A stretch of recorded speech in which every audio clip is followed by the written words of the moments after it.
বিটিআৰত মুখ্যমন্ত্ৰী ডক্টৰ হিমন্ত বিশ্ব শৰ্মাৰ নিৰ্বাচনী প্ৰচাৰ অভিযান আমি পোনপটকৈ আপোনালোকক লৈ গৈছো মুখ্যমন্ত্ৰীৰ ভাষণৰ মাজলৈ। আজি আমি ৰমেন মদাহীৰ কাৰণে আৰু বিজেপি দলক কক্লাবাৰী সমষ্টিত বিজয়ী কৰিবৰ বাবে আমি সকলোৱে ইয়াতে সমবেত হৈছো।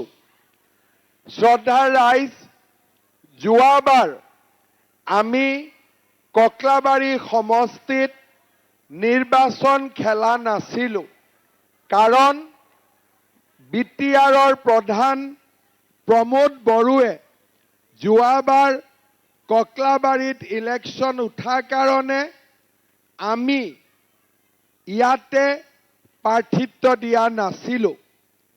উপনিৰ্বাচন হ'ল, উপনিৰ্বাচনতো আমি প্ৰাৰ্থিত্ব দিয়া নাছিলো।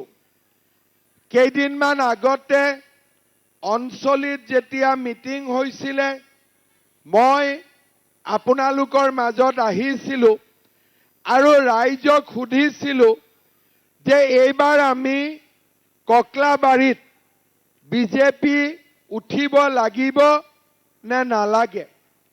আপোনালোকে মোক কৈছিলে যে বিজেপি এইবাৰ কক্লাবাৰীত ইলেকশ্যন উঠিব লাগে।